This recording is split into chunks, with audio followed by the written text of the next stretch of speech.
None of us like bureaucratic red tape, especially if you're running a business. Is it possible to cut some of that red tape? Well, we're going to find out here today as we talk with Tabor-Warner MLA Grant Hunter. He's the Associate Minister of Red Tape Reduction, and he joins us in studio. Welcome to Bridge City News. Great to be here. Now, Grant, your personal experience as a small business owner, you know a little bit about when it comes to regulations and the hoops you have to jump through. What impact do excessive regulations really have on small business owners right here in our province? Well, that's a good question, because I think what happens with small businesses, they get disproportionately affected by red tape, because small businesses don't have the same kind of economies of scale that large businesses do. So they can't just go and hire someone to fix the problem or to be able to fill out this extra form that the government's asking them to do. They have to do it themselves, and so we don't want small businesses to be driven out of being competitive, and that's what regulations do, is they just drive them out of the market. Small businesses, as you know, are some of the greatest producers of jobs in our province and in any sector. Well, 75%, isn't Yep, it? yep. Yeah, it's pretty close to that. Yep. Now, Premier Jason Kenney has said he's promised to cut red tape by 1/3. Where is he going to tackle first? The energy industry, the oil and gas sector? Yeah, so there's lots of work that needs to be done there. Remember, the end goal of being able to get rid of red tape is jobs. So we've said specifically that jobs, the economy, pipelines, and then fighting for Alberta's interests, that's what our government's going to be focused on. And you can be sure that this red tape is going to be able to help that a lot. Now, the business world really does have to have certain regulations in place to function properly. But we're talking about largely unnecessary regulations. Give me an example then, Grant, of some unnecessary regulations really tying business owners' hands. Well, look, you know what? Regulations affect businesses, but it affects everybody. I'm going to give you an example, actually, that's not business, because we're going to fix a lot of the problems, not just for businesses. There was a municipality that needed to build a road, and they actually chose not to build that road, even though the road was going to facilitate getting farmers' product to market. So they decided not to build that road because of all the regulatory hoops that they'd have to jump through. Now, this is where we have problems. We have to be able to get past that. Municipalities, owners, business owners, they work together collaboratively to be able to build your society, and so that we can have good jobs, and people can be able to provide for their families. Now, are you still planning the one in, one out rule? That is, the government adds one new regulation and then you take another one off the books? Yeah, so that's a good question.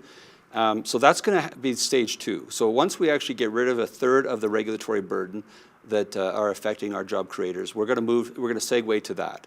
And so governments in the future, we're going to set up I think a fairly good, robust program where people can say, if I have a regulation, then we do need regulations, right? We do have governments, and there's an important role for them. But in the future, we want to make sure that if they are going to bring another regulation in, that could be a good regulation, we want to make sure that they actually get rid of one as well. Some of the business owners I've spoken to as well, Grant, say they can't stand the environmental regulations. It really ties their hands as well. Where are we at with that? What are you hearing from business owners? Same thing.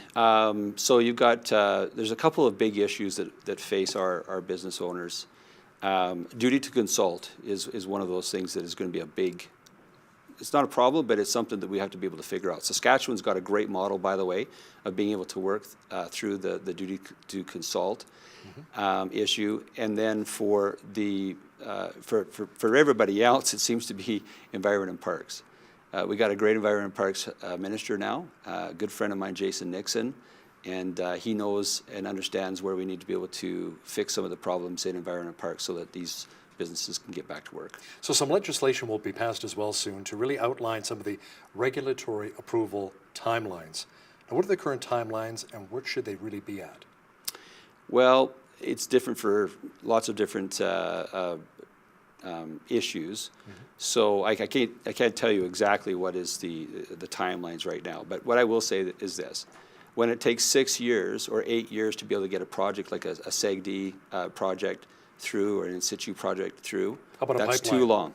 Well, the pipeline's a classic example. Yeah, that's taken way too long. Okay.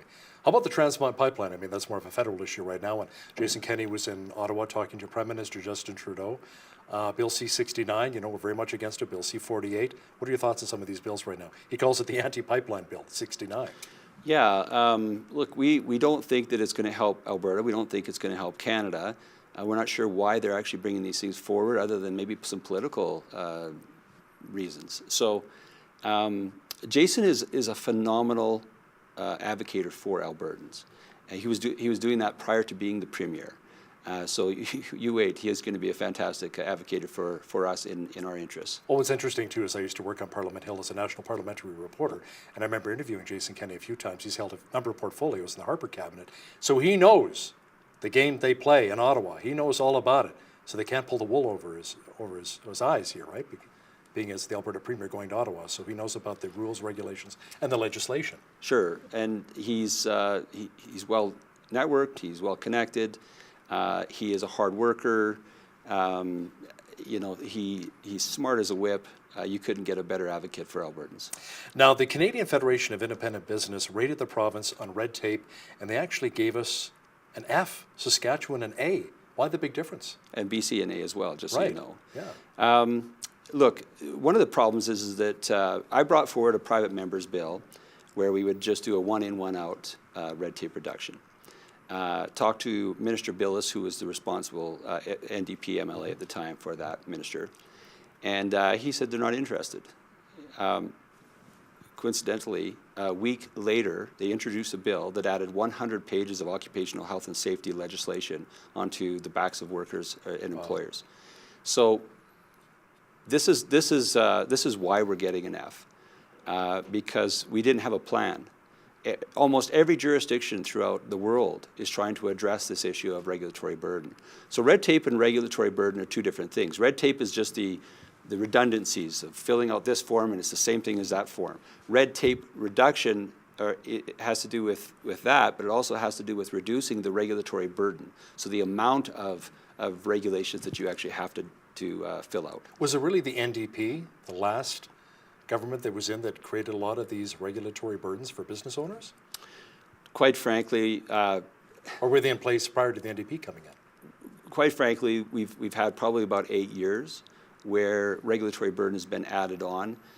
Prior to that, we had this thing called the Alberta Advantage, and there were three things to the Alberta Advantage. First, there was lower marginal tax rates than other jurisdictions. We had no provincial sales tax. We had a flat tax. And so we were quite successful in that area. Sustainable government, and then lower regulatory burden. Those three things was what constituted the Alberta Advantage. And it was so successful that we were able to bring foreign investment into Alberta to the tune of having, for a 10-year period, more than Quebec and Ontario combined. Wow. It was fantastic. And so we had, we would have like 100,000 people moving in here each year because of the jobs and the opportunities. It was a good time to be an Albertan. So I guess to get that Alberta Advantage back, it's all about job creation, isn't it? Absolutely. And how do you do that? That's the real question. And so the NDP thought, they came up with lots of ideas, but their ideas was always to subsidize and try to bring in people that way. A conservative approach is different. Our approach is that we're going to actually help people say, you know what, it actually makes sense business-wise to come into Alberta because we have lower marginal tax rate. We have a sustainable government. We have lower regulatory burdens. This is what businesses and international businesses are looking for. Now you have this Red Tape Challenge website going to get public input. Share a bit of with our viewers what that's all about. So that is a temporary site. This was just to let people know we're serious about this. So far we're receiving some submissions, but we're actually going to put together the ministries. So the Associate Ministry of Red Tape Reduction is going to actually have a website on there. It's going to be very easy to navigate, where you can go on there and people from the province, people in the trenches that are dealing with this every day can go on there and say, you know what, I got a great idea, Minister, I'd like you to hear about it. Now you're also going after public sector red tape as well, including municipality, schools, and hospitals. Tell me more about that. You know, one of the things we've heard from our job creators is that you've got just a layering of red tape. You've got federal red tape, you've got provincial red tape, but you've also got municipal red tape as well. So we're going to sit down collaboratively with municipalities, and we're going to talk to them about the consequences of having this layering effect. And we're going to work with them to be able to help them also reduce their regulatory burden. Regulatory burden is one thing, but what it actually equates to is it equates to where you have longer timelines to be able to actually get projects approved. When you have businesses, and remember, capital is very fluid. It can go wherever it wants today. So they'll take a look at, say, going down to Texas, and they say, well, I can get all the regulatory burden done in 2 weeks to be able to to sink a well. Up here, it can take 8 months to 18 months. Wow. So where are they going to go? They're going to go down there because they can actually be making money in 2 weeks. Versus up here, they're going to have to wait up to 18 months to be able to make money. And that is always Makes us a lot less competitive. Then, very much so. Okay, now I understand as well, an interesting idea is to modernize the New West Partnership to eliminate some of the barriers between the provinces related to the recognition of the trades and the occupational certification. Tell me a bit more about that too. So right now, it's almost easier to trade south and north than it is to go east and west. We are in a confederation. Jason Kenney has talked about this extensively, where that has to change. We have partnerships that we need to start working with. Right to the east, right to the west of us, they've got very similar views as we do on lots of issues. Our economies are very similar in a lot of ways.